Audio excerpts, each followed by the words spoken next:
Bonsoir à tous et bienvenue dans ce nouveau live, second live de Toa Motion Studio sur l'existence des Bionicle, qui revient sur la saison 2. Alors bonjour. Alors bon, cette fois-ci je serai seul, voilà, parce que Gabi était pas trop dans le mood pour faire un live, mais voilà, il vous fait des gros bisous et puis voilà. Donc je vais essayer d'animer avec autant de fougue. Alors n'hésitez pas à me dire, parce que du coup j'ai le live sous les yeux, n'hésitez pas à me dire s'il y a des problèmes de son. Est-ce que vous m'entendez bien? Mais voilà, du coup, alors ça y est, la saison 2 est terminée et nous allons faire un retour sur les 5 épisodes plus le teaser. Donc c'est parti. Donc salut à tout le monde, on va commencer. Donc je voulais commencer par un teaser. Alors déjà, il y avait la vidéo de retour qui était une volonté, c'était le premier stop motion que j'avais fait depuis la longue absence, où je voulais vraiment me rebaigner dans le stop motion, avec des trucs un peu compliqués, avec une guerre et à la fois des points un peu plus fixes. Surtout qu'en plus c'était sur le lit, donc c'était un peu galère parce que les Bionicle tiennent pas sur le lit. Surtout en plus, si vous mettez un trépied sur le lit, bah c'est compliqué. Et donc ensuite, avant qu'il y ait vraiment l'épisode 1, je voulais préparer la chose là où on était arrêté, c'est-à-dire que je voulais qu'on commence par Gresh, parce que Gresh est le personnage principal, il est pas parfait, et c'est pas forcément le plus intéressant, mais c'est le personnage principal, c'est le fil rouge, c'est celui qui fait dérouler l'histoire, le groupe des Bionicle, et donc je vais commencer par lui, surtout que dans l'épisode 1, on le voit pas dès le début. Et donc, on va commencer, c'est parti. Donc voilà. Le masque de vie. Après tout ce qu'on a vécu, je voulais qu'on commence sur un unique espoir. un truc très calme avec la musique d'Ori and the Blind Forest que j'utilise beaucoup dans la série. L'espoir de retrouver un idéal de vie. Alors est-ce que c'est trop fort le son J'aimerais bien qu'on entende un petit peu, mais que qu'on entende plus moi que le son. Qui sait ce qu'il pourrait faire avec? Mais voilà, le dézoom comme ça m'est venu de Jedi 1934. Dans Bionicle 4, ça a commencé par le maître de la lumière, qui aussi était au balcon, comme ça, enfin c'est une forêt, mais qui était sur un balcon et qui avait un dézoom, où il te remémorait les 3 premiers Bionicle, les 3 premières séries, première saison. Et voilà, je voulais un truc un peu dans ce mood, donc j'ai fait ça au matin, très tôt le matin. Et anecdote, je ne l'ai pas fait en fait avec des photos. J'ai utilisé mon appareil photo, mais en fait j'ai utilisé j'ai filmé en fait, parce que le problème c'est que à une basse lumière, la photo ne reproduit pas, comment dire, la même teinte que en vrai. Les photos sont plus claires ou plus sombres ou plus floues. Et comme en plus le soleil se levait assez vite, j'ai voulu faire une espèce de stop motion en temps réel, où en gros je laissais filmer, et après je bougeais, donc il y a une vidéo, potentiellement il y a une vidéo où on me voit bouger chaque frame, voilà, mais je voulais avoir la lumière, voilà, parce que là on voit pas mal de grains, voilà. Si les ténèbres le récupéraient, qui sait ce qu'il pourrait faire avec? Désolé, je parle peut-être un peu vite. Voilà, on va se calmer, on va se poser.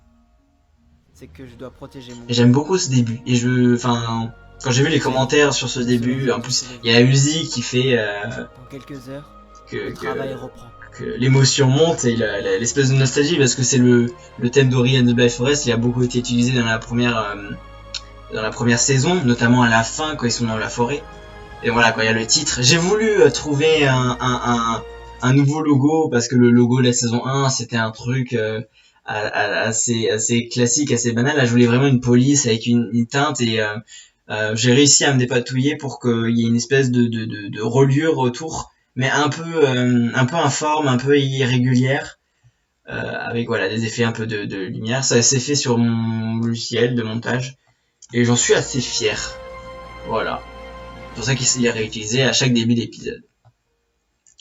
Donc ça c'est le crépuscule. Donc c'est pour voilà, c'était pour préparer l'épisode 1, pour présenter un peu les enjeux, parce que mine de rien, alors je parle, mais je parle même pas du fait que on parle du masque de vie dans ce crépuscule. C'était pour préparer à la fois que c'est l'enjeu, c'est la quête de la saison, et à la fois présenter les problématiques, notamment le fait que c'est un objet très puissant, que le fait de ressusciter, est-ce que c'est vraiment pertinent, et est-ce que la volonté qu'ont les ténèbres de recréer une armée, finalement, est-ce que c'est pas ce qu'on cherche nous aussi, et qu'au final, on a tous les deux tort.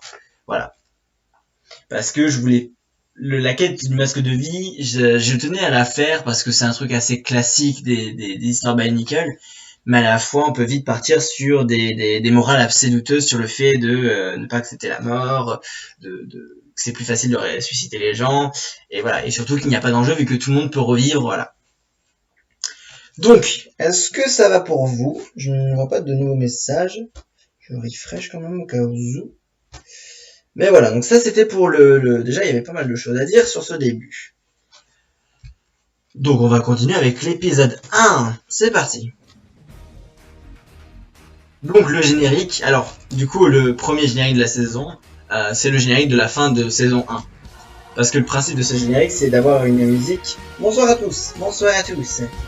Le principe de ce générique c'était de combler, enfin de cumuler toutes les images assez intéressantes de chaque épisode, saison confondue. Donc forcément quand on est en début de saison, ben on a rien... c'est la voix de Tarix, oui, c'est ça, il y a ce petit écho. On en parlera hein, de comment j'ai fait la voix de Tarix et la voix de Hydraxon, mais c'est un peu ça. J'espère que c'est audible, voilà. Donc voilà, donc forcément, épisode 1, on n'a pas encore, je voulais pas spoiler des bouts de l'épisode 1, donc on a les images de la saison 1, ça fait une espèce de rappel de ce qui s'est passé, même si, bon, il n'y a pas l'histoire qui est racontée dans le générique. Mais je tenais à ce générique parce que il donne un peu le ton. La musique, je rappelle, la musique c'était d'une série 3D sur Gormiti où il y avait un générique et la musique très orchestrale, je la trouvais très très cool et qui collait bien, plus que le rock qu'on avait mis en mi-saison de saison 1. Et donc voilà, j'ai voulu réutiliser, et puis ça permet de faire un peu le bilan de quelles images sont marquantes au fur et à mesure de la série. Et donc voilà. Vorox le best. On en parlera, mais j'aime beaucoup Vorox, c'est vrai. Donc c'est parti. Alors premier épisode, la Renaissance. Je voulais reprendre cet écriteau, je trouve ça assez cool. J'aime beaucoup cet épisode. Alors la série elle est divisée en 3 parties, je dirais. Il y a l'épisode 1 et l'épisode 2 qui permet d'exposition. Il y a l'épisode 3 qui est au milieu et qui est une espèce de dénouement, une espèce de pivot qui amène les enjeux du 4 et 5 qui sont tous les deux liés aussi et qui amène à la fin. Et donc, il y a 3 parties. Ma partie préférée évidemment c'est la dernière partie parce que c'est celle qui est la plus ambitieuse, c'est celle qui dévoile le plus d'enjeux et c'est celle qui était à l'origine de la série. Les premiers trucs qui me sont venus quand j'ai voulu réfléchir à cette saison, qui m'ont inspiré pour une saison 2, c'était Hydraxon. Parce qu'à la base, j'avais reçu un commentaire qui disait, dans l'épisode 8, quand il parle des leaders des ténèbres qu'on pourrait susciter, quand ils font renaître Skrull, il y avait quelqu'un dans les commentaires qui m'avait dit, mais oui, mais Hydraxon, c'est pas quelqu'un de malveillant, c'est quelqu'un qui protège, c'est un gardien du masque de vie.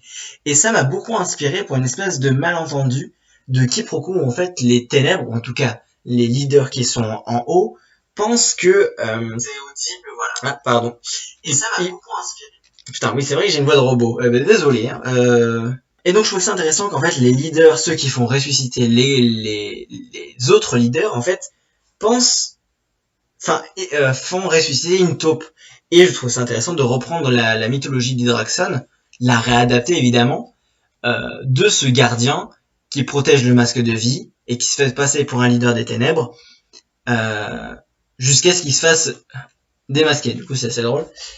Le souci que ça a engendré, c'est que du coup, on n'a pas assez installé, un regret que j'ai, c'est que dans l'épisode 1 et 2, on n'a pas assez bien installé le fait que Hydraxon, on pense que c'est quelqu'un de mauvais. C'est-à-dire que comme c'est quelqu'un de bon, au final, il n'a pas d'acte marquant, à part récupérer la base zéro, il ne fait pas de trucs cruels pour se dire, ah ok, c'est ça le méchant, ok, c'est ça qu'on doit craindre, et que du coup, le dénouement qu'il soit quelqu'un de bon, nous surprenne un peu plus. En tout cas, les ténèbres sont trop discrets dans l'épisode 1 et 2, contrairement à ce qu'ils vont être, ils vont être beaucoup plus présents dans l'épisode 3, 4, 5. Donc c'est peut-être le petit truc dommage, c'est que voilà, ils apparaissent à partir de 7 minutes sur 10. Et voilà, on apprend qu'Hydraxon est élu et qu'il fait le choix de récupérer la base Zero. Et dans l'épisode 2, pareil, ils sont assez discrets. C'est vraiment à partir de l'épisode 3, ils sont beaucoup plus présents. On va commencer, parce que là, on est sur une maison, très belle maison, mais voilà. Donc mon jardin.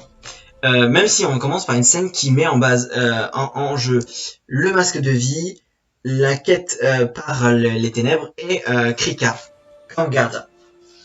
Même si pour l'instant on ne sait pas ce qu'il garde, on pose les bases. Et j'aime beaucoup cette scène. Je sais pas ce que vous en pensez, mais moi j'aime beaucoup cette scène.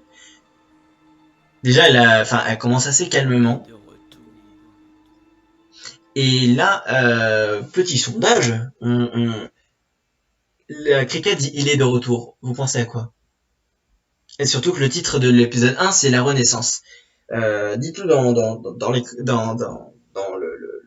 le dialogue. Moi je continue. Vous me dites à qui vous pensez. Bon, même si à la fin de la saison, c'est peut-être plus évident, mais vous pensez à qui? Et qu'est-ce qu'on fait en fait?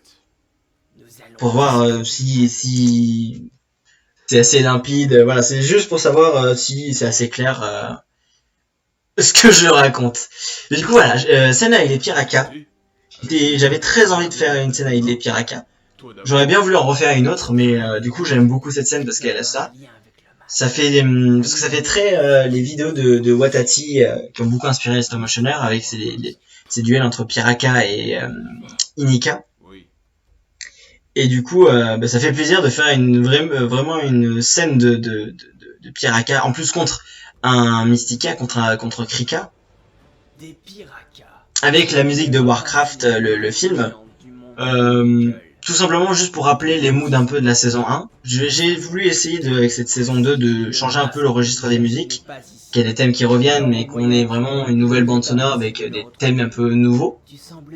Mais là, comme c'est le début, je voulais qu'on reprenne des thèmes propres à la saison 1, notamment ce thème très tribal, très cool.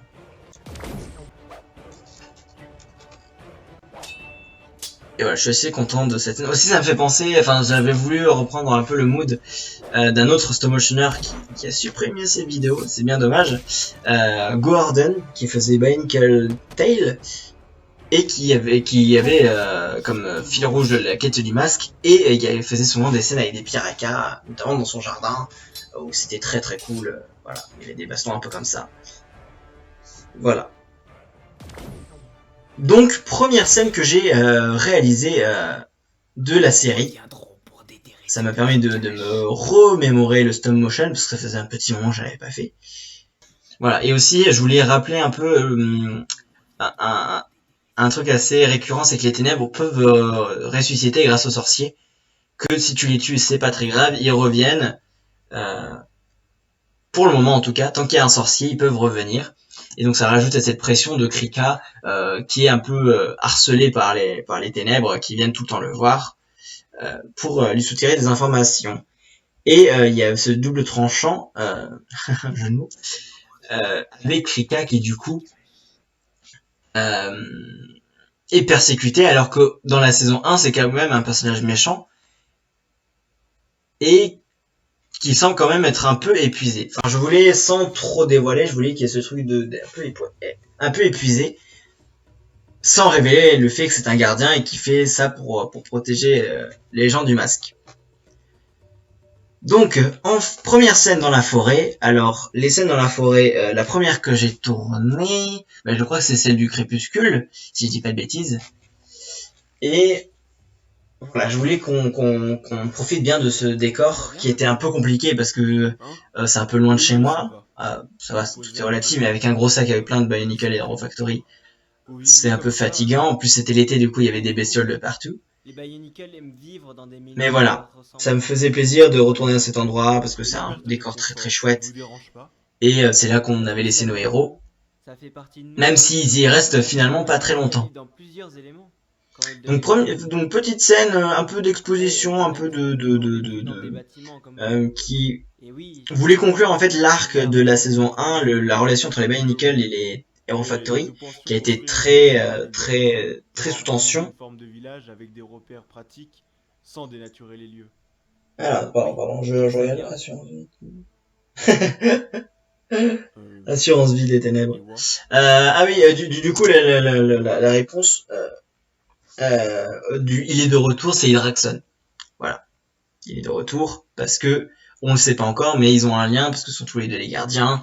Donc voilà, il est de retour, c'est pour ça la renaissance. Voilà. Et donc voilà, je voulais juste conclure cet âge de guerre en fait entre les Hero Factory, les ténèbres, entre les Bionicle, entre les Hero Factory qui sont pas habitués à la nature et qu'à la fois se sentent coupables de ce qu'ils ont pu faire aux Bionicle, et les Bionicle, peut-être pas tous, mais en tout cas ce que les Wa représentent ici, c'est le fait que ils acceptent cela et que c'est du passé et que maintenant il faut voir que maintenant tout le monde est pote et donc et qu'on est dans un bel endroit en plus, on a trouvé une espèce d'idéal de lieu et qu'il faut en profiter. Et c'est alors ça parle beaucoup, hein, mais c'est l'exposition. Je pense qu'il faut voir l'épisode 1 et 2 comme un objet unique. C'est un peu dommage du coup parce que c'est une série, normalement chaque épisode doit être bonjour à tout le monde, il y a des gens nouveaux qui arrivent, bonjour. C'est un peu le souci de cet épisode 1 et 2, c'est qu'ils sont d'exposition et qu'ils sont à la fois plus ou moins indépendants, ils auraient pu être plus indépendants chacun. C'est un truc que j'ai vu plusieurs fois, c'est ce truc de on reste sur sa fin à l'épisode 1, à l'épisode 2. Il y a vraiment qu'à partir de l'épisode 3, 4, 5 que j'ai plus ce truc de c'est dommage, on reste sur notre fin, on n'a pas vu assez, enfin ça avance pas trop.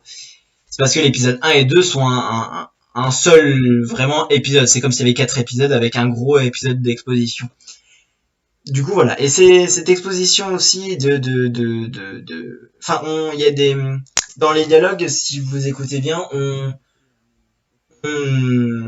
on aborde déjà ce qui va arriver avec Strack, l'histoire il y a des Bionicle qui migrent, il y en a qui vivent dans des décors, enfin dans des lieux, dans des éléments, on parle il y a une allusion indirecte à ce qui va se passer avec les Glatorians, avec le fait qu'ils vivent dans des lieux précis ou qu'ils migrent, voilà.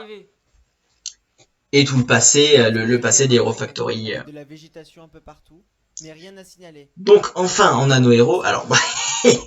Alors, scène qu'on a tournée avec Gabi, c'est pas la première scène, parce qu'il faut savoir que l'épisode 1 et 2 justement ont été tournés, on va dire, à peu près en même temps. Donc c'est pas la première scène qu'on a fait avec Gabi. Et là, vous voyez, l'image est totalement cramée. Heureusement, au bout d'un moment, ça se stabilise. Mais voilà, un peu cramé au tout début. Vous êtes des Bionicle aussi. Et aussi, je voulais fermer cet arc des Bionicle G2, parce que j'avais dit une bêtise, un truc qui était pas très cohérent dans la saison 1, qui disait oui, nous sommes des Bionicle qui sont nés sur les héros, sur la planète d'Hero Factory. Qui ont le code génétique des Bionicle, mais qui viennent chez Hero Factory, alors techniquement c'est plus l'inverse, vu qu'ils sont des pièces plus HF, c'est plus des Bionicle dans des corps d'HF. Voilà, donc je voulais juste leur donner un peu de background. C'est pas forcément le truc le plus pertinent parce que c'est un champ contre champ, et surtout qu'en plus c'est des personnages qui vont mourir assez vite. Là-bas, dans la nature, dans nos éléments respectifs. Et comment vous êtes venus? Ils sont un peu débiles les ténèbres, mais c'est que... Pourquoi être parti? C'est vrai, mais c'est que Skral est persuadé que c'est Krika qui a quelque chose, et que du coup ils ont pas fouillé la chambre. C'est vrai. Après, ils étaient sous les ordres d'Hydraxon, donc... Pas de l'aide? Non merci. Les machines qu'on Alors là, je parle de la fin de l'épisode, c'est juste que je fais un commentaire qui dit ça. Vos scies pourraient endommager l'objet. Voilà, là l'image elle est beaucoup plus elle est beaucoup plus claire, les couleurs sont beaucoup plus jolies, c'est pas cramé. Un peu le blanc peut-être, mais Protégé de quoi? et donc voilà, je voulais qu'on voit un peu les personnages, Onua, Gresh, Matoro et Tao. Et donc voilà. Et donc nous avons ce personnage, le monstre. Alors à la base, ça venait de... je savais que que j'avais déjà eu Witch Doctor, le méchant de Hero Factory 3.0.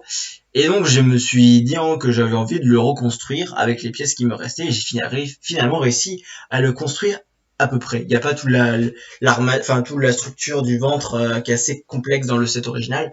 J'ai essayé de refaire de mémoire et de ce que j'ai pu retrouver, un truc assez similaire. Sauf que je n'avais pas le masque. Alors là, je parle à quand le scénario de la saison 2 n'était vraiment pas très écrit. Et finalement, j'ai trouvé une tête de Brenata qui collait bien. Et c'est là que me suis venu une idée d'un monstre qui serait vraiment à part des Ténèbres et des Bionicle. Un truc un peu, un troisième membre, quoi, une troisième faction. Et c'est après, avec l'idée des Draxon, que je me suis dit, ce serait intéressant qu'il y ait vraiment cette intrigue de qui est ce... Ah, on voit Gaby ici. Ah, j'avais pas vu.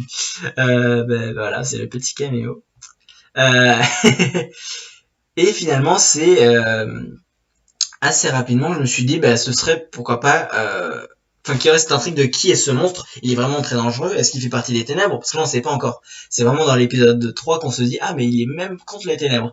D'accord, alors c'est qui? Et finalement que c'est la créature d'Hydraxon et de Krika. Mettez-vous en formation. Tu as vu quelque chose, Gresh? Un monstre juste ici. Ça va, j'espère que je parle pas trop vite. Ouh là là. Exactement, c'est un Brain Attack et un Witch Doctor. Genre qui veille sur le masque. Tout simplement. Vu les pièces, on dirait un monstre qui a été créé récemment. Voilà, là c'était pour dire... Non, ça parle lui-même, c'est que c'est une créature qui... C'est un gardien, mais très récent en fait. Vu les pièces, on dirait un monstre qui a été créé récemment. Voilà, donc là, premier combat. C'est pas le plus palpitant, mais... c'est pas le mieux fait en tout cas. Mais je crois que c'est un des premiers, surtout avec... du coup, mais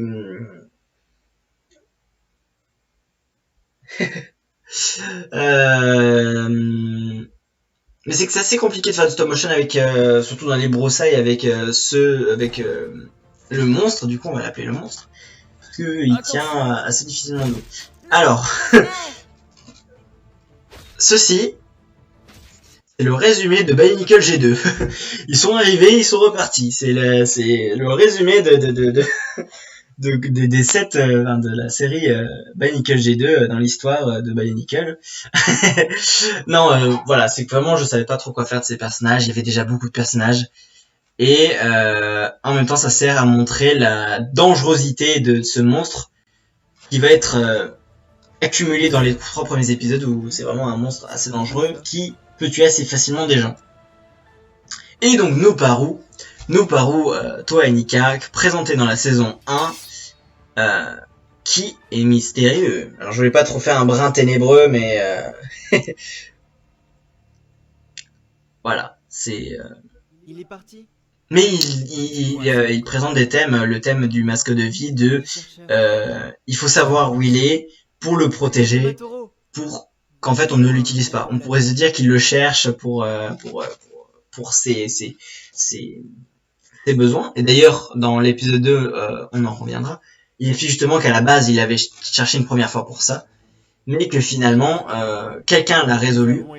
On ne sait pas pourquoi, on sait pas qui encore, mais bon, maintenant vous savez que c'est Hydraxon, le gardien, l'a résolu de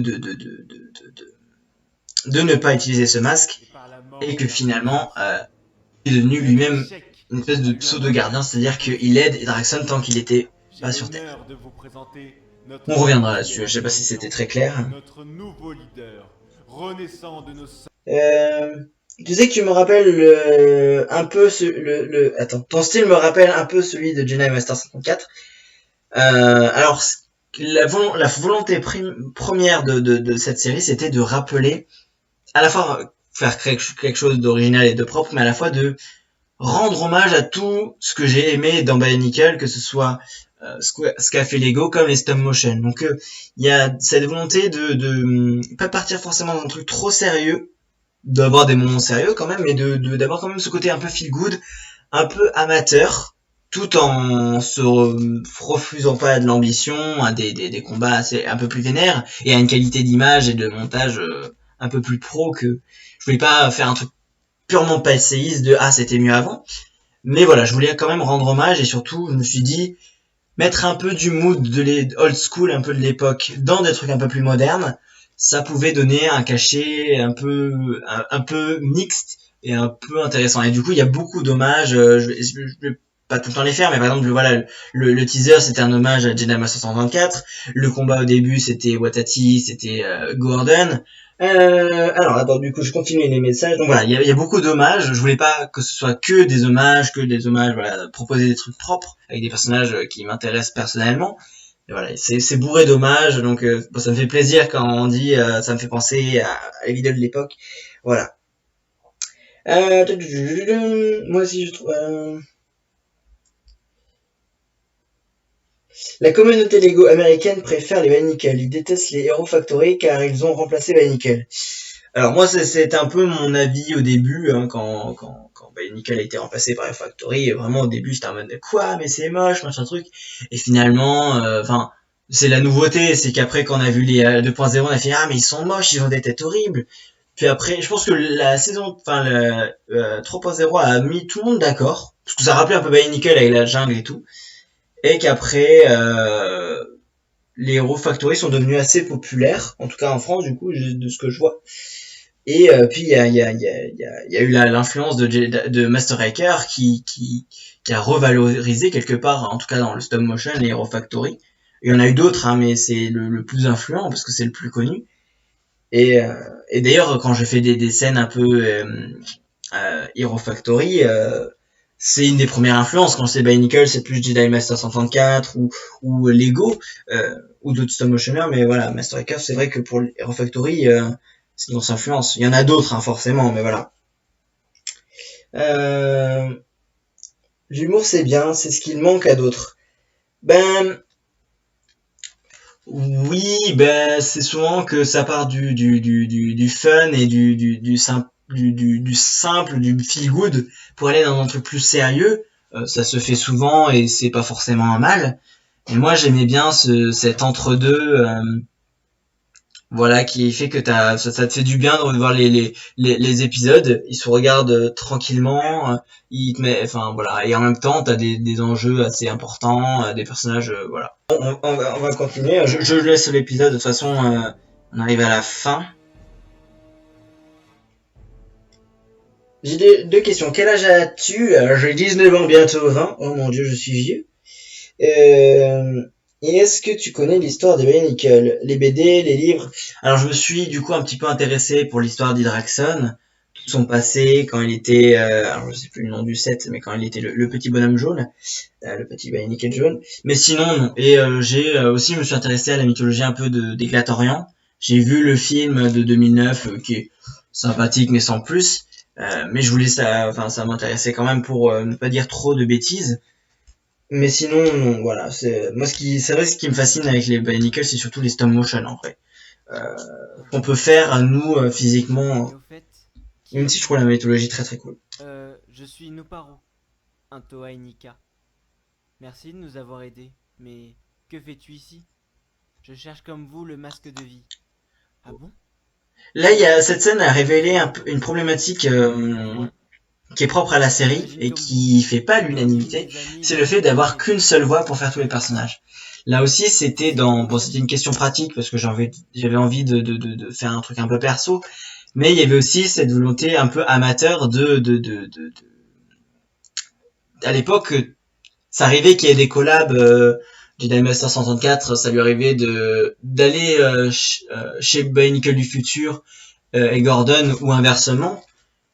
Donc c'est pas totalement moderne comme pratique, mais c'est vrai que le fait que tout le monde ait la même voix, enfin que la même personne fasse toutes les voix, ça rajoute au côté un peu amateur d'époque. Ça a eu ses problèmes, c'est vrai, parce que du coup Nuparu, Gresh, Matoro et Tao ont la même voix. C'est le problème, c'est qu'ils devaient pas se rencontrer parce qu'ils ont tous la même voix. Mais du coup j'ai essayé de varier un peu les voix, un peu les effets sur les voix, mais c'est vrai que c'est une problématique. Des choses. cas, merci. Peut-être qu'on reste un peu sur sa fin, sur la fin de cet épisode. C'est potentiellement Oui, le ça tombe cas. bien. J'y vais aussi.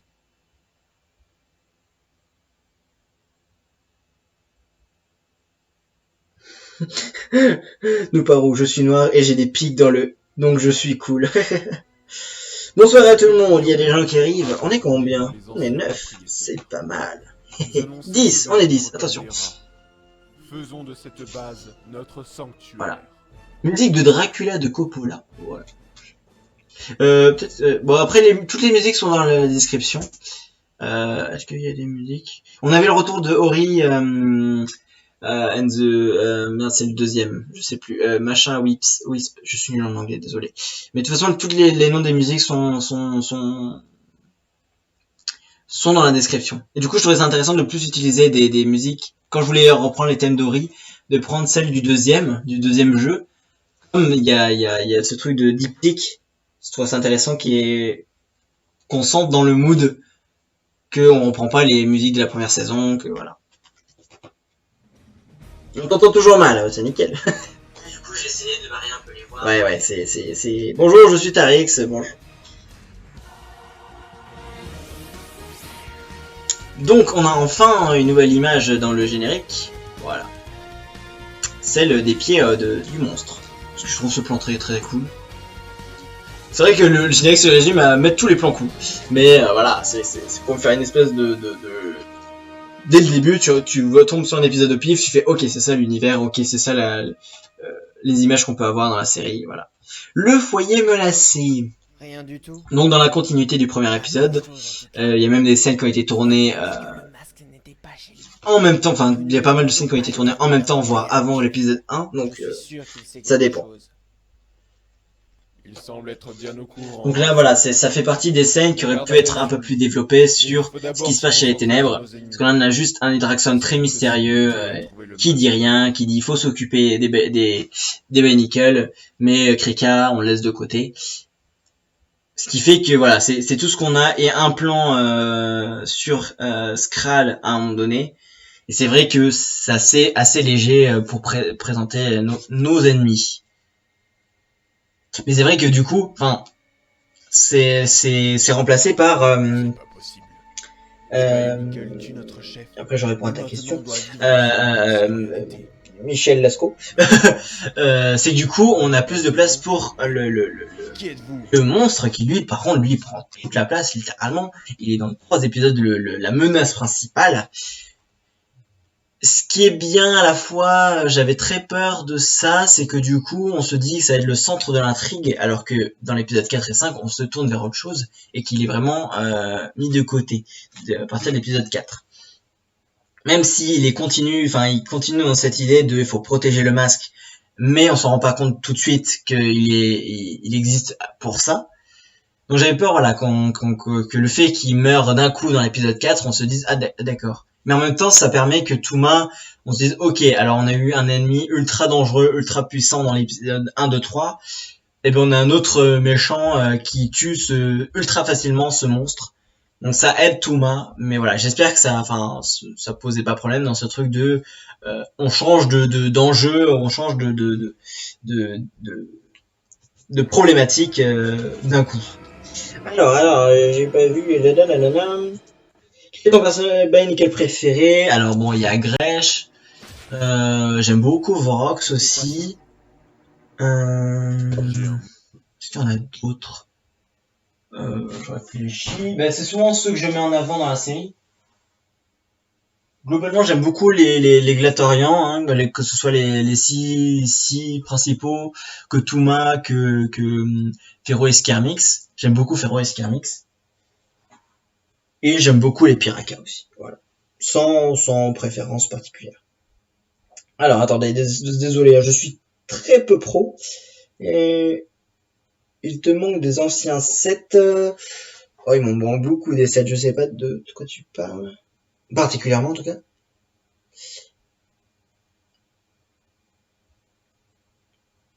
Et j'aime beaucoup aussi Onua et Lewa aussi, en 7 en tout cas. Voilà.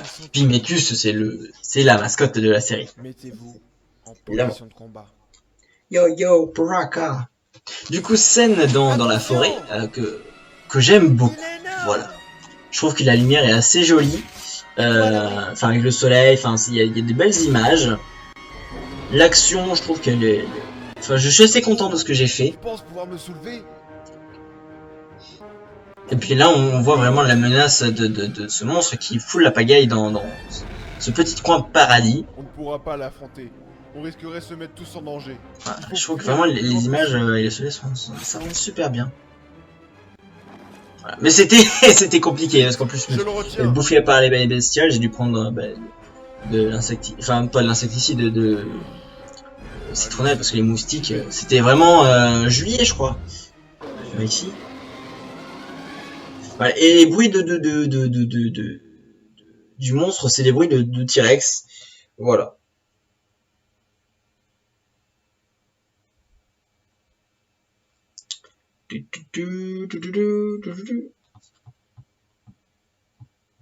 Du coup, c'est quand? Excuse-moi. On n'a pas la date, mais je crois que c'était... je la vois pas en tout cas. Ah si, bah si, bah, c'est 3 août, oui. Ouais, bah c'était en fin juillet. Hop. Voilà. Rien de cassé. On a perdu quelques-uns de nos membres. Voilà, épisode que j'aime bien, Un ténèbre. dans le mood qu'il a. Mais c'est vrai que bah, ça traîne un petit On peu. doit vite trouver un lieu sûr. Il rôde encore. Est-ce que ça prend son temps? Est-ce que c'est le découpage en épisode qui fait qu'on a envie que ça avance dans chaque épisode? Est-ce que ça aurait été plus... si ça aurait été mieux, plus agréable si c'était qu'un seul épisode, un seul gros épisode, enfin un seul gros film? Oui. Ça aurait pas gêné ce mood qui prend un peu son temps, qui expose. Comment sais-tu sa forme? Voilà, ça dépend Je l'ai déjà vu. Ah bon?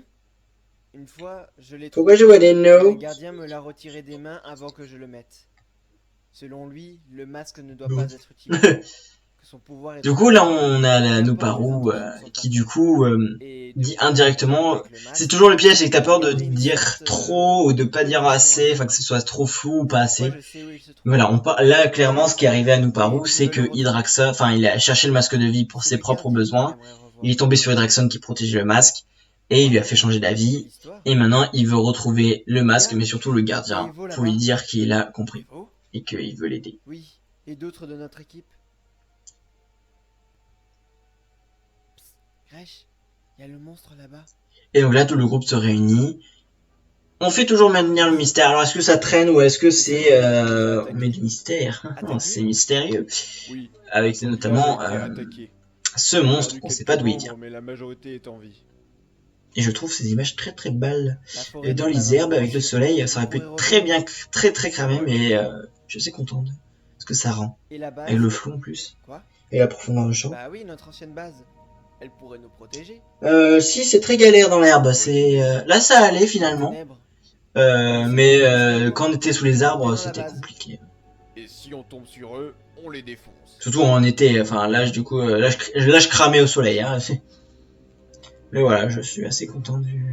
C'est pour ça que quand, du coup, la série prenait son temps, quand on arrivait à l'épisode 3, mais surtout l'épisode 4-5, il y a eu un temps de rien parce que je voulais vraiment attendre que les beaux jours reviennent pour qu'on ait vraiment cette lumière chaleureuse d'été qui est une espèce de continuité. Parce que je préfère les lumières un peu chaleureuses de l'été, surtout dans l'ambiance que je cherche de la série un peu feel good. Tu connais Noah Production? Non, pas du tout. J'irai voir. Ça m'intrigue.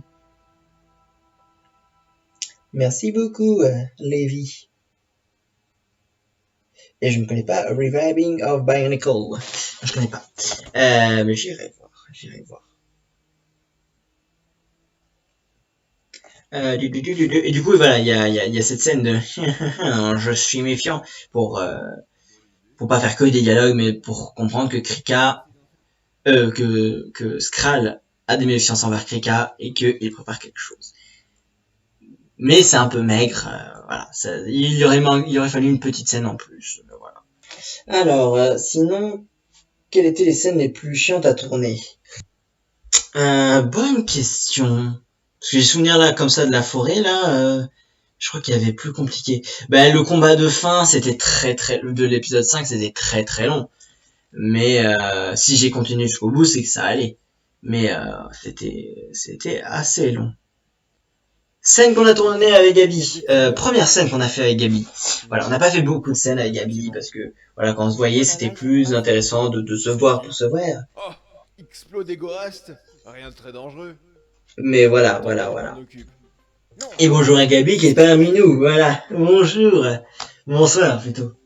Ouais, mais justement, mais tu tombes bien parce que c'est la scène mythique Monsieur, je suis chez personne. que j'aime beaucoup. Alors, qu'est-ce que tu viens remettre les pieds ici? Avec ce duo incroyable qu'Igoras explode, que C'est la dernière j'avais envie de revoir dans cette saison parce que Non, Malou. j'aime beaucoup ce Pas duo. cette fois.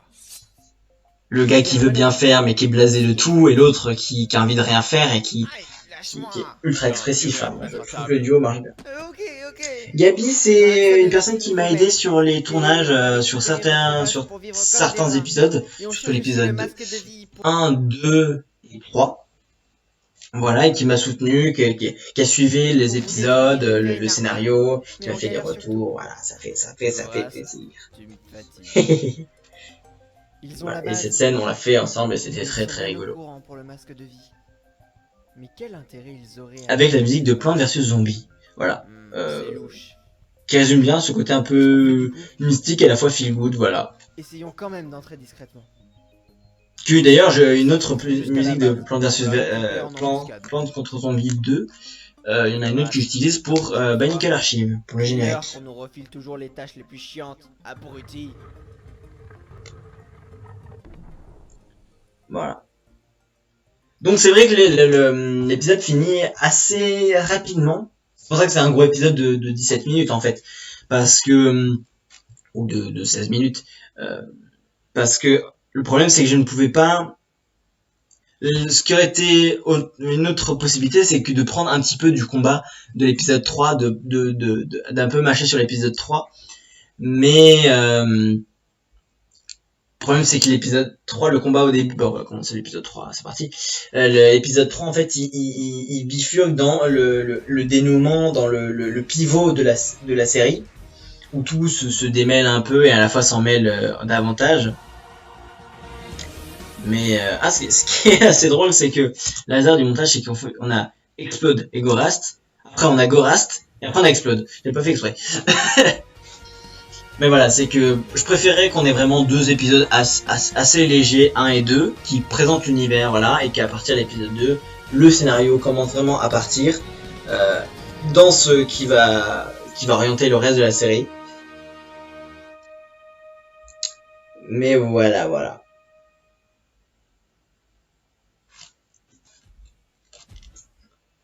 Donc, scène que nous avons tournée avec Gabi, en plusieurs fois parce que c'était un peu long. En fait, l'ironie, c'est que souvent les combats, les grands combats comme ça, c'est cool. Mais ce qui est le plus long, c'est pas de faire le stop motion, ça prend du temps, mais c'est surtout de les mettre tous debout, ironiquement. Et c'est souvent ça qui décourage de continuer assez longtemps. Je me le fais. Merci Gabi de me soutenir dans ma débrouille linguistique. Des borocs, ici.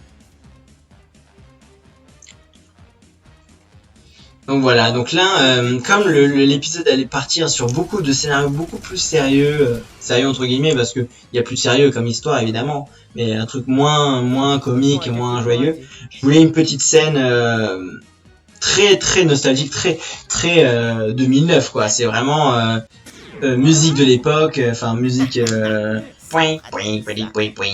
des combats, voilà. C'est pour l'instant il y a rien de dangereux jusqu'à l'arrivée du monstre.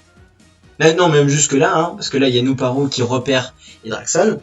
Je sais pas comment vous l'avez vécu cette scène la première fois, de pourquoi il tique sur Hydraxon, ou est-ce qu'il tique sur Hydraxon. Est-ce que vous avez capté ça? Et surtout le fait que lui, il tique sur Nuparu, enfin qu'il y ait une espèce de eye contact entre les deux. On pourrait même faire une bromance là, sur les deux. Je vous laisse les faire. Et surtout, le fait qu'il tique sur Nuparu, que le monstre arrive juste après. Est-ce que c'est lié? Est-ce que c'est pas lié? Pour l'instant, on le sait pas. Je peux vous dire que oui, évidemment, c'est lié, hein, c'est lui qui le fait apparaître. Mais pour l'instant, rien nous le dit directement. Ça serait justement l'occasion de filer en douce.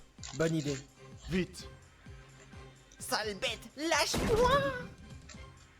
Voilà, c'est feel good. Et aussi, on met en place le fait que Métus est isolé du groupe. Il reste bloqué. Oui, et j'utilise pour ces effets spéciaux là, ceci, je l'ai fait avec photofiltre. Donc voilà, vraiment dans le chip du chip, j'utilise beaucoup de trucs de PNG. Voilà, là c'est vraiment le même truc, mais je change la couleur. Et j'avais envie de cette envie que même les effets spéciaux soient saccadés. En fait que, hormis les exemples, ce sera l'eau notamment, que eux seront pas saccadés, mais que souvent les effets spéciaux, surtout que ma série elle est pas toujours très fluide, hein, il y a quand même un peu de saccade. Je trouvais ça plus logique que les effets spéciaux soient saccadés aussi, soient rythmés comme chaque image.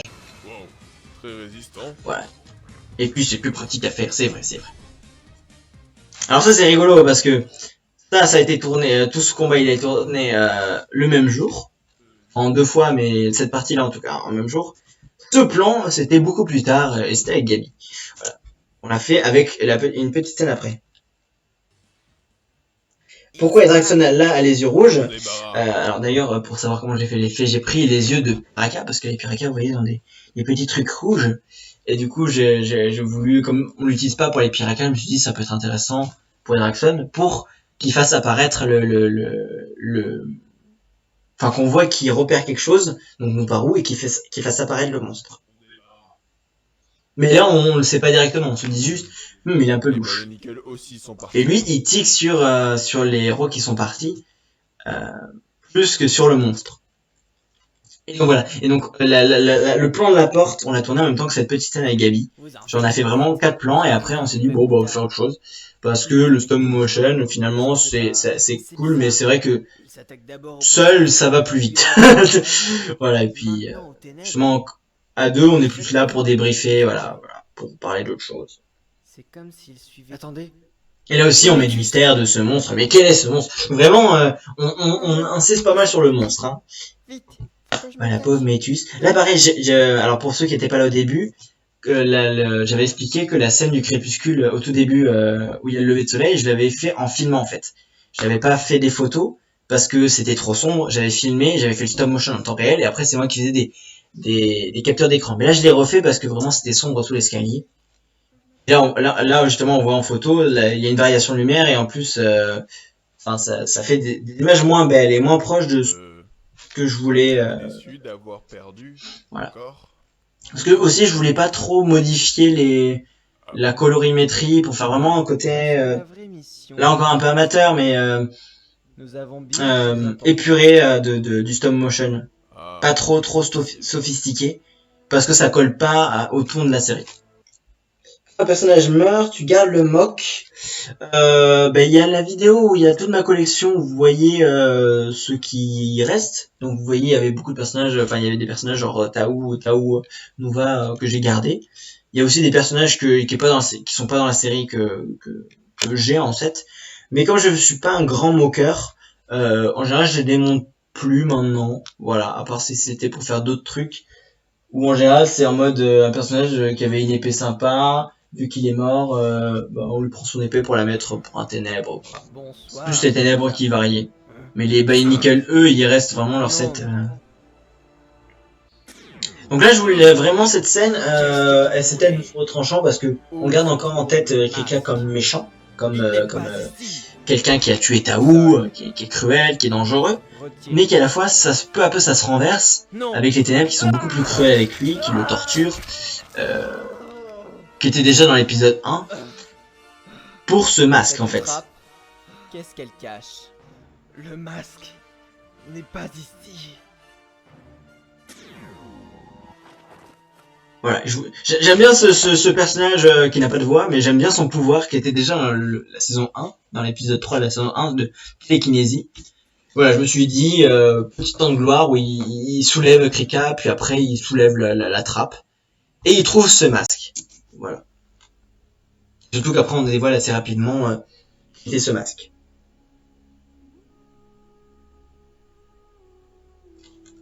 La petite musique d'Harry Potter pour changer un peu les registres, pas mettre que du Pirates des Caraïbes, que du Ori and the Blind Forest.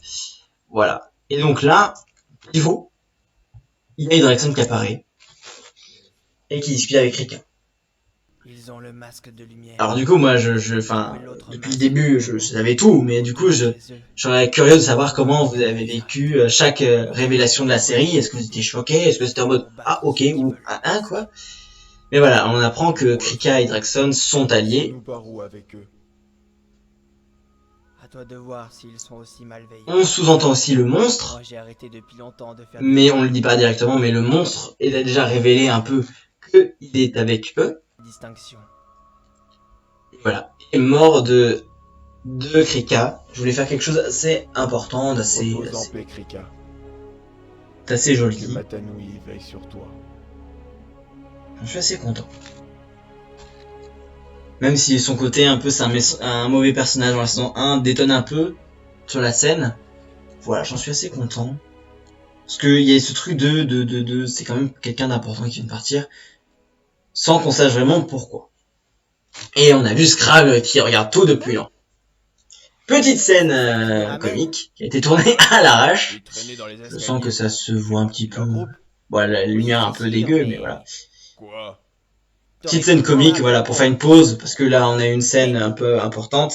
Juste après on a une scène importante, voilà, je vais faire une pause. Et puis c'est pour indiquer que Métus est bloqué dans la chambre qui a été récupérée par les ténèbres. Et aussi il y a une ellipse parce qu'on voit Hydraxon, donc on est un peu plus tard quoi. La lumière c'est pas qu'il fait nuit, c'est que les ténèbres vivent dans le noir. Voilà. Parce qu'ils sont trop dark, mais ils mettent là quand même la lumière parce que sinon on voit rien dans le noir. Petit test au son. J'aimerais que tu me dises tout ce que tu sais sur Hydraxon. Ça va. Oh, il y avait des bruits de pic, pic. C'est moi qui touche. Il y a un Pardon. problème. Alors, lumière bleue, voilà. Un peu changé. Et puis, comme les sorciers ont toujours baigné dans cette lumière Quoi? Alors, pas naturelle, je trouve ça cool. Je trouve ça intéressant. Donc voilà. Et donc là, on a le passé d'Hydraxon. Et j'espère que je n'ai pas trop dit de bêtises, mais c'est à peu près ça de ce que j'ai cru dans la mythologie, c'est que à la base c'était un Matoran, un beau Matoran qui a trouvé le masque de vie.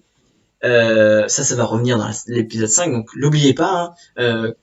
Hydraxon était un petit Matoran qui a trouvé le masque de vie, qui s'est transformé en titan, en gardien.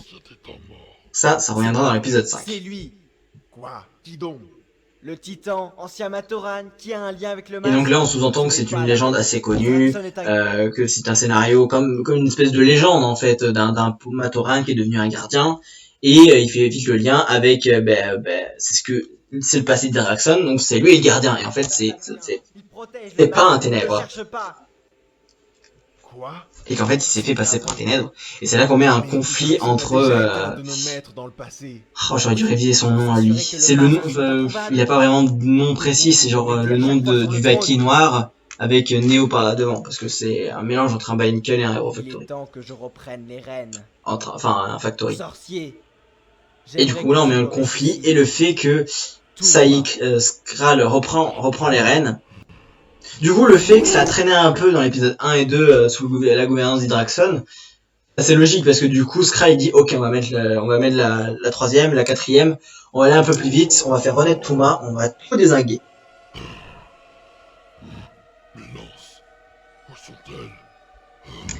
Je trouve ça un peu dommage qu'on n'en sache pas plus, qu'on n'ait pas plus vu les sorciers. Skral, Ouais mais c'est que qu'est-ce que tu as fait? je savais pas trop quoi faire d'eux en vrai.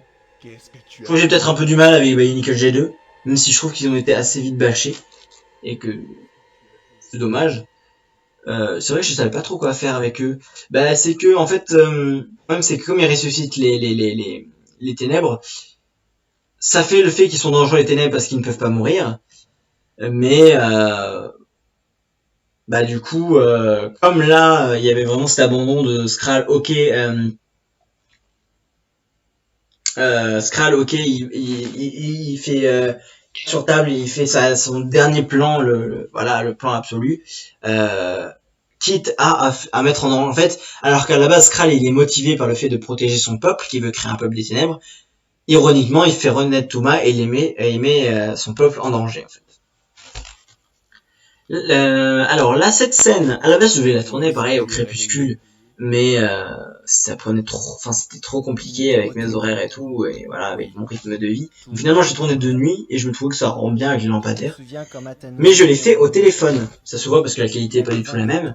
Mais c'est pareil, c'est parce que l'appareil photo, enfin, ça aurait été trop sombre, ça aurait été il y aurait trop de bruit, quoi. Et c'est pas toujours limpide, là, le visage de Maloum, on voit pas trop, on devine, mais voilà, c'est pas parfait, mais je trouve que ça donne un charme à la scène, et puis, on sent vraiment la nuit, quoi, c'est obscur. Ce qui est pas toujours évident quand tu fais une nuit, t'as toujours besoin qu'elle soit très claire la nuit, alors que la nuit, bah, c'est souvent très sombre. Mais où vas-tu les retrouver? Et tu as pensé à Skral? Il est un Glatorian lui aussi. Oui, c'est vrai que je vois un commentaire, c'est vrai que quand on compare la G1 et la G2, il y a une grosse différence, c'est que la G2 est morte assez vite, enfin ça s'est arrêté très vite, et ça reprenait ce que faisait la G1 dans ses premières saisons, avec un style Hero Factory, alors que, je sais pas si ça collait.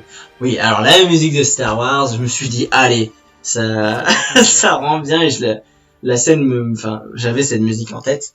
Ça fait un peu trop, peut-être, trop épique.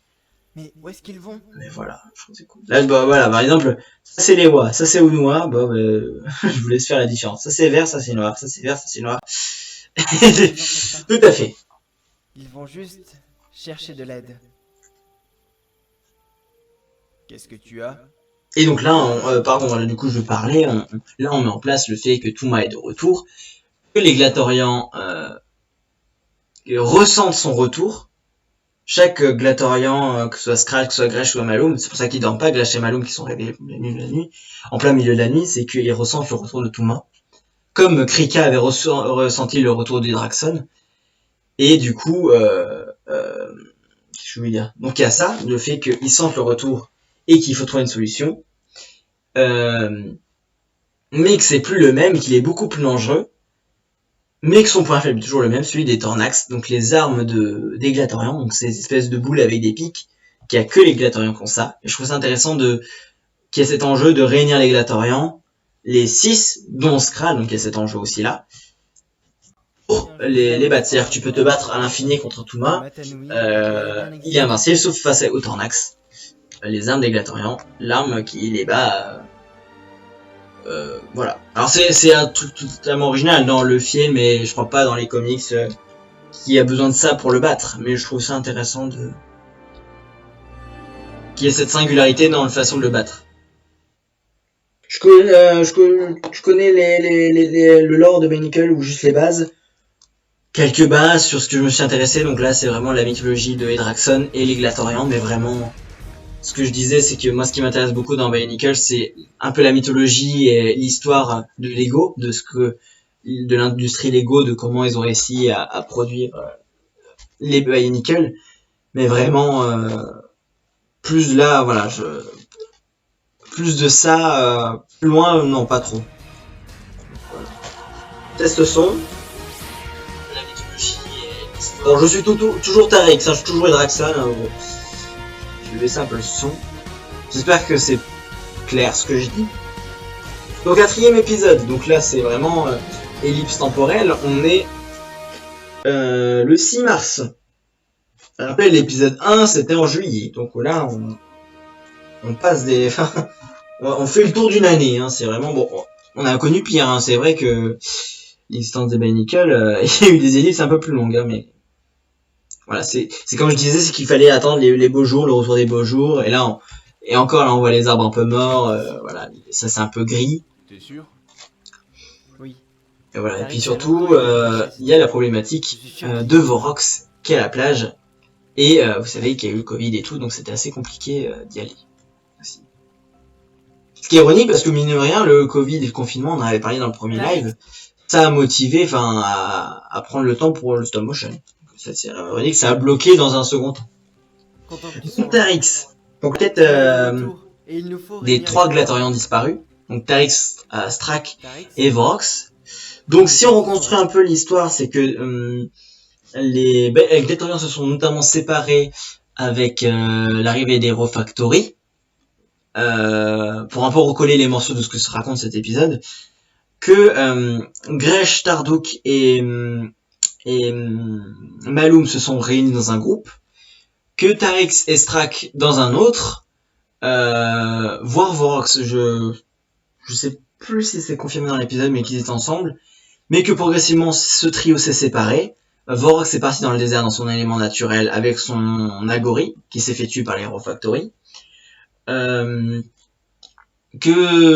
Tarix est resté dans la forêt, que Strack est parti migrer, ce qu'on avait d'ailleurs évoqué dans l'épisode 1, le fait que les Banical migrent tandis que d'autres restent dans leur état naturel, et que du coup Maloum et Gresh et Tardouk sont dans un groupe, mais que Maloum s'est allié avec Skral, et c'est ce qu'on raconte dans la saison 1, que Maloum s'est fait avoir par Skral, qui les a trahis juste ensuite, qui a tué Tardouk avec les sorciers, et qu'ensuite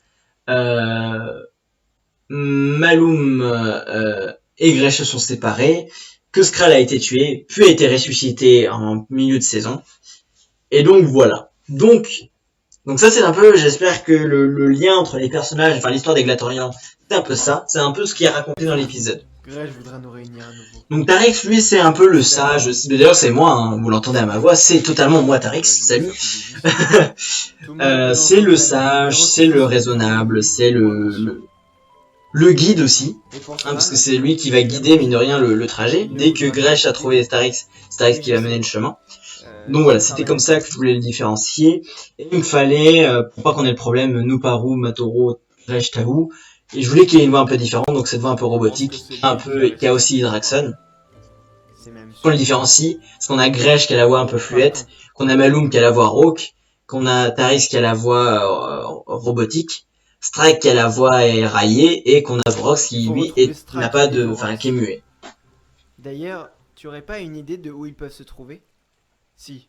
Oui, tout à fait. Je suis en train de voir ton message. Oui, tout à fait. Je reprends la mythologie des Glatorians, mais c'est vrai que normalement il y a plusieurs Skral, il y a plusieurs Vorox. Ah, tout à fait. Mais bon, j'avais pas l'argent. J'ai une grande annonce à faire à notre. Et à côté se passe des petits dénouements au sujet des ténèbres.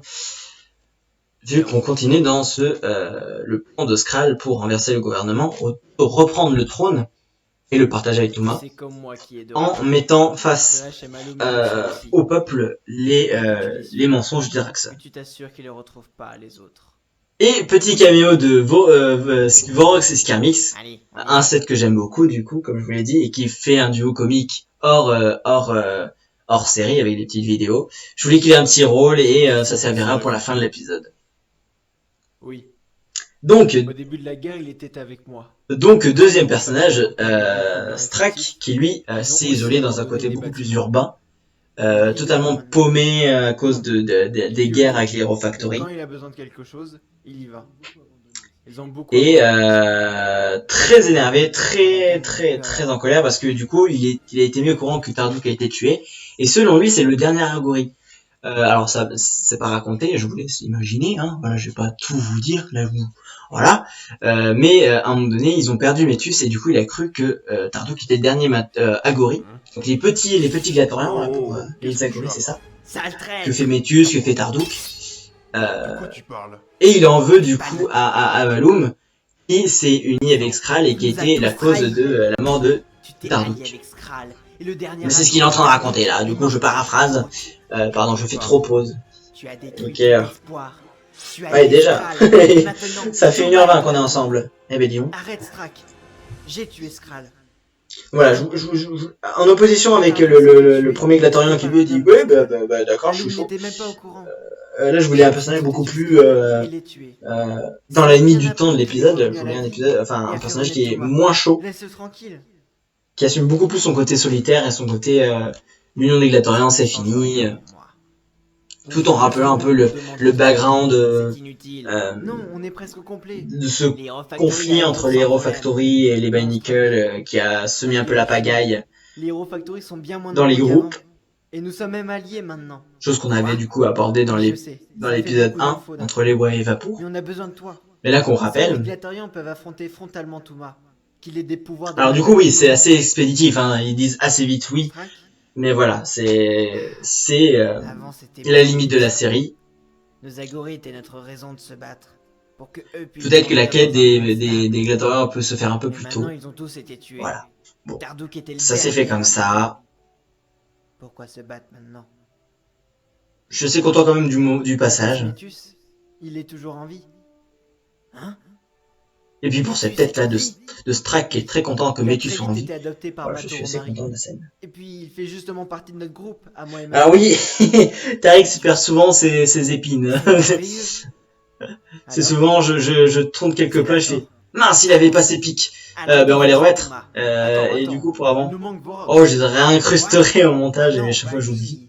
Puis pour un résultat qui serait pas toujours fameux. Donc oui, ça arrive, ça revient, ça s'en va, ça revient. Et il se trouve Ça fait où de tout maintenant? petit rien. Après l'invasion, Ah, il s'est réfugié dans son- et pour finir cette scène, chose qui m'est arrivée 2 fois. Comme je vous l'ai dit, le problème c'est que reprendre en mars, ben, le soleil il est beaucoup moins estival qu'en juillet.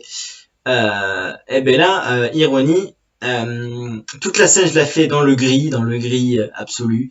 Et les derniers plans ils sont avec un soleil. Bon, un soleil de mars, c'est pas un soleil de juillet, mais un soleil quand même. Heureusement pour la plage j'avais le soleil, donc ça va. Chers amis, hier soir, Krika a J'aime beaucoup annoncé cette scène, surtout avec la qu'il s'est musique de révélé être un Le gardien Visiteur du Futur. et qu'il protégeait ce jardin pour garder un objet puissant. Donc là c'est les L'objet révélations. caché était ce masque. Moi aussi, j'aurais aimé que ce soit le masque de Là vie. j'ai plus trop, là j'ai parlé. Ce Là, masque j'avoue que peut cette scène j'ai avoir pas grand chose à d'autres dire. pouvoirs. Qu'en pensez-vous? J'ai dû rehausser un peu les contrastes. Comment ça? Savez-vous des choses Je sur ne ce sais masque? plus pourquoi. Je crois que c'était trop Ou sombre peut-être ou trop jaune savez-vous plus sur le et que les, masque de voilà, vie? et que les noirs étaient pas assez bouchés, ils étaient Oui, très je veux savoir très beaucoup sur marron son gris histoire. clair. Comme le fait qu'il est protégé par Donc un là j'ai voulu gardien, un peu rehausser un peu les un noirs gardien profonds, puissant. limite un peu les Il se fait boucher. passer pour Les un boucher donc ça veut dire ténèbre, être vraiment un leader noir qui quoi. pour s'assurer que son Euh, masque ne soit jamais trouvé. Vous avez bien compris. Mais ça va, ça fait pas trop Mais faux, son pire ennemi. trop Il est le sophistiqué, gardien du masque. trop Il était sophistiqué. même allié avec Rika. Non, c'est faux! Dans toute Tu as fait un peu le l'histoire, son. il n'y avait que 2 coupables. Hydraxon. Attends, parce que du coup j'entends pas Skral. Skral, on en a déjà parlé, je ne savais pas. Vous entendez la voix des gens ou Qui a pas? tué le sorcier. Sans lui, les ténèbres ne peuvent pas ressusciter. Je monte un peu le son parce que j'entends pas. C'est pourquoi. Ah si, vous entendez un petit peu. Si. Et de faire ressusciter Ça va, ça Touma, va. Ça un va. titan qui s'est longtemps battu pour la sauvegarde des ténèbres. Il sera un parfait leader dans la Donc quête Touma de- qui tue directement le valet que j'ai toujours qu'on oublie, Il on n'est ne pas saura de jamais son nom. confiance. Plus maintenant. Arrête! Et la révélation, on confirme, Encore lui. le monstre est allié avec Hydraxon, veut le protéger. C'est Hydraxon qui le fait apparaître. Voilà, c'est pour ça qu'il n'a pas sauvé Krika, hein, c'est que c'est Hydraxon qui le fait apparaître. C'est la création de Krika, mais c'est Hydraxon qui le fait apparaître. te cacher, ni secret, ni créature. Et là, pam! Musique de David Jones, parce que Pirates des Caraïbes, la musique est incroyable. Donc il en fallait surtout à des moments clés comme ça. Donc scène qui a marqué plusieurs personnes. Enfin, j'ai eu des retours comme quoi c'était une scène assez iconique de la scène. Ça s'est arrêté, Hydraxon a fermé la porte. Bah, j'en remets un petit peu avant. Voilà. Du coup, je racontais voilà que cette scène avait pas mal plu et que c'est une scène iconique que j'avais déjà que j'avais en tête assez tôt dans l'imagination de la série. Je crois même avant les Glatoriens, c'est vraiment même quand je pensais pas encore que Hydraxon serait quelqu'un de bien, même quand je le voyais comme méchant, je le voyais vraiment inonder la pièce parce que c'est un personnage marin, que je trouve très cool. Et voilà, j'avais cette scène et justement il y avait un scénario. Tout le monde, hein, bonjour. Hein. Je suis un professionnel. Dans un des premiers scénarios, l'idée c'était que la scène finale c'était Matoro, le seul qui puisse respirer sous l'eau, qui aille chercher le masque dans la chambre, qui s'infiltre et qui se battent contre les Baraki. Donc les Baraki étaient assez tôt imaginés. J'avais très envie de faire une scène avec les Baraki aussi. Assez vite. Et voilà. Donc voilà, et du coup j'ai dû expérimenter le filtre un peu haut avec du bleu, qui rend moins bien si vous avez un filtre jaune sur votre écran. Je tiens à le dire, parce que j'ai pu le comparer avec mon téléphone qui a un filtre jaune. Et ben c'est moins stylé que si vous en avez pas. Donc cramez-vous les yeux pour voir cette scène. Re tout le monde. Désolé pour cette interruption, je ne sais pas pourquoi. Donc souris, hein. Donc scène de la plage. Heureusement j'avais le soleil. Musique d'Uncharted 3 ou Uncharted, je sais pas comment ça se dit. Voilà, et je suis très content de cette partie. Parce que là on se sépare vraiment de tout ce qui a pu être inspiré. Enfin, comme je disais, beaucoup la série est basée sur des inspirations, sur des hommages à des stop motionners. Et là vraiment la scène de la plage je l'aime beaucoup parce que c'est vraiment un truc différent. Il y a d'autres qui ont fait dans des décors réels, mais là vraiment on est sur une plage, on est loin de la maison et de la chambre d'adolescent quoi. On est vraiment sur un décor beaucoup plus naturel, beaucoup plus grand. Et maintenant, Et ça fait très plaisir. Aussi c'est à côté que je travaille sur le court-métrage qui se passe sur une plage. Donc j'en ai profité pour faire du repérage. Et voilà. Vous notez le détail de... Je fais des pas. Voilà, alors qu'à côté il y a mes gros pieds là. Voilà, je sais pas si vous avez remarqué. Son quoi? Et bim, voilà Vorox. Re tout le monde. Voilà, j'aime beaucoup cette scène. Non, Vorox. Même si sur la plage c'est très compliqué de faire des combats. Donc c'est pour ça que Vorox arrive, donne 2 coups de griffe, et puis c'est marre. Hein. C'est que c'est compliqué. Genre tac, bim, slash. Voilà, c'est tout. Et après, voilà. Mais là pour le coup, c'est... pour cette série, semble avoir peur. au feeling, je faisais pas trop de découpage technique. C'est-à-dire de storyboard ou quoi. Là j'en ai fait parce que du coup, comme j'étais assez limité en temps, à cause du couvre-feu, là, machin, je vais faire ça assez vite. Il en a perdu son agorie. Donc je devais savoir quel plan faire. Faire renaître ce traumatisme. Et les réaliser assez rapidement. Écoute, Vorox, on ne te veut aucun mal. Tu l'as senti, Touma est de retour. Malgré les difficultés, on a réussi à tous se réunir. Il ne manque plus que toi. T'aimerais faire du stop motion, mais tu sais pas trop comment t'y prendre, ça a l'air compliqué. Ça a l'air compliqué si tu veux faire des trucs compliqués. Moi j'ai voulu faire des trucs compliqués avec des combats à l'infini et des barricades sur des plages. Mais moi je trouve que c'est hyper agréable à faire. Ça prend beaucoup de temps au bout d'un moment. Mais au début, moi je trouve qu'au début, tu t'éclates au début. Hein, t'as pas de pression. Alors je me suis éclaté à faire cette série, mais c'est vrai que quand tu commences, tu penses pas forcément à faire des séries. Je comprendrai Voilà, jamais. tu juste expérimentes et je trouve que c'est très très cool. Voilà, mais faut commencer par des trucs simples, je dirais. Voilà. L'épisode 1 de la saison 1 est ultra simple. Hein. Et voilà, on finit sur des jolis plans. Voilà. Alors la caméra respire, ça fait du bien. Bon, on voit mes vieux pas là de partout, parce que ce qui est drôle, c'est vraiment autour, on le voit pas. Je pense que j'ai un peu tassé le truc, mais vraiment. Quand j'y étais, genre j'étais à fond dans le stop motion, je finis la séquence et je vois vraiment un gros trou, c'est en fait moi qui me pose, qui capte pas qu'en fait je suis en train de marcher dans le sable. Mais du coup j'aime bien ce plan parce qu'il y avait pas d'autres gens. Je crois que c'est un chien ça. Et du coup c'est bien parce qu'il y en a vraiment partout, donc ça fait pas genre il y a vraiment qu'un clampin qui marche autour des Barnacles. Donc voilà. L'appareil faut utiliser, si t'as un téléphone ça marche aussi bien qu'un appareil photo. Moi mon appareil photo c'est un réflexe, c'est un Nikon. J'ai plus la référence. Mais un téléphone, la scène de Nice je l'ai fait au téléphone. Hein. À l'aube, on attaque. Touma, tu pourras enfoncer la porte? après un peu de repos, mes nouveaux pouvoirs. Là pour le coup, par exemple, comparé à la scène de tout à l'heure où je disais que j'avais un peu plus bouché les noirs, là ils sont beaucoup plus clairs. Alors je sais pas si ça se voit avec la compression du live, mais c'est beaucoup moins sombre que tout à l'heure. Voilà, je sais pas si on peut faire un comparatif. Si je prends un plan de Touma, voilà. Ouais non on voit pas trop, mais c'est pour ça que je n'ai pas fait parce que c'était à la limite de c'est un peu trop clair et Bien ça de va. ces dernières brasses dans l'eau.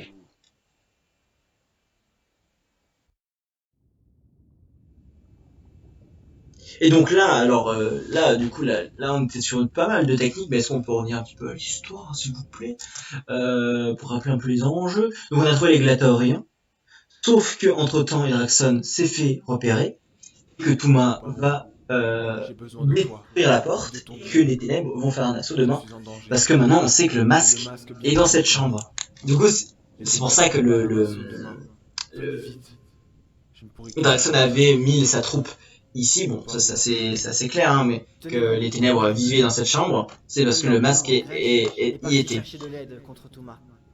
On va le contacter. Alors là, du coup, je sais pas si on comprend trop, parce que du coup, avec les filtres, ça atténue l'effet. Il est transparent, c'est genre, c'est de la télépathie en fait. Je voulais qu'il soit dans la pièce, mais pas en mode il s'est téléporté, c'est vraiment il est dans l'esprit. Enfin, ils ont un appel télépathique tous les deux, Nos parents, mais ça se voit pas trop avec l'effet de où l'eau. es-tu revenu? Pour m'assurer que le masque soit bien caché pendant votre absence. Donc voilà, là on a la conclusion de nos parous. Pourquoi, enfin, C'est un Skrull. c'est une espèce de gardien sans les À ton pouvoirs. avis, Même s'il a quelques pouvoirs, vu qu'il a une connexion avec le masque, ça va revenir dans l'épisode 5, on en reparlera. Dans l'épisode 2, on expliquait que nos parous avaient des pouvoirs, avaient un lien avec le masque, parce qu'il avait été en contact, qu'il avait touché.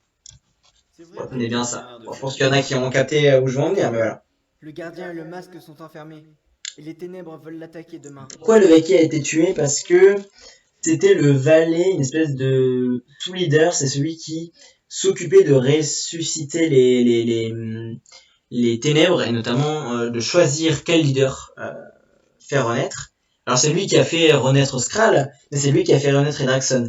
Et Skrull sentait que ça devenait un boulet, quelqu'un qui ne servait plus à rien, qui faisait plus des mauvais choix que des bons. Donc il l'a éliminé, c'est aussi pour montrer la force de Touma. Il faut vite partir. Et pour Skrull, tu vas faire comment? Ah oui. Que devient Féro à la fin? Alors c'est une petite déception, je voulais faire une petite scène... Enfin j'hésitais à faire une petite scène à la fin. Alors je vais vous la dire, une petite scène coupée, qui n'a pas été faite. Féro du coup, enfin, à la toute fin de l'épisode 5, il devait y avoir une petite scène où Féro, en mode il chante, il s'ennuie, et Skirmix le retrouve. Voilà. Donc imaginez que c'est canon, c'est ce qui arrive. Skirmix retrouve Féro parce que ils sont inséparables tous les deux. J'ai pas pu la faire, et puis surtout, je trouvais que la fin qu'on a de l'épisode 5 faisait vraiment un point final. Et voilà. Et dites-vous que Féro va bien, Skirmix l'a retrouvé. Et ils chantent et ils bouffent des biscottes toujours ensemble. Bonne chance les amis. Et je trouve que Grèche sur un Skirmix, c'est très très cool. Voilà, petit moment émotion.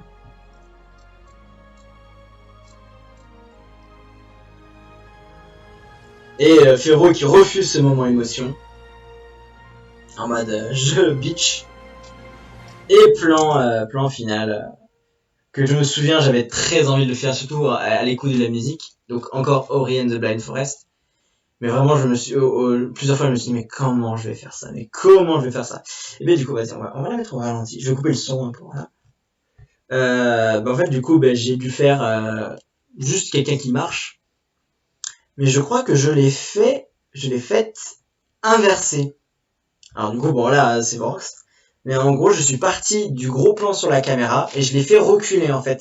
Pour être sûr que dans le bon sens, on soit sûr qu'il arrive bien devant la caméra. Donc en fait, il part de la caméra et il recule. Le risque, ça aurait été que genre, j'avance et finalement, je suis vraiment pas devant la caméra. Ou là, le mouvement est très bizarre. Alors que du coup, si je pars de la caméra et que je le fais reculer, après, c'est au montage que je le refais à l'envers, ce serait beaucoup plus fluide. Et du coup, j'ai réussi à faire les pas de Skirmix. Attends, mais non, mais je dis des bêtises. Mais non, parce que si j'avais fait ce que je viens de vous dire, là, de le faire d'abord avancer puis reculer, il y aurait eu les pas devant lui. Du coup, je pense que c'est ce que j'ai voulu faire, mais ça marchait pas. Donc finalement, je l'ai vraiment fait en visant la caméra. Je vous ai dit des bêtises. Par contre, ce que j'ai fait, c'est que normalement, sur chaque pas, il y avait des gros pas moches, là. Parce que du coup, je me déplaçais. Et donc, j'ai dû les effacer. On voit quelques tremblements. Mais voilà. Ce que de ce plan, j'ai effacé les pas. On voit que ça tremble un petit peu. Voilà. Ouais, donc je l'ai bien fait dans le bon sens. Ok. Bon, ben, autant pour moi. C'est parti. Donc, générique, dernier générique. Donc là, je voulais que vraiment, comme je voulais qu'il y ait vraiment même des images de l'épisode 5. Donc ce plan-là. Ça, c'est l'épisode 4.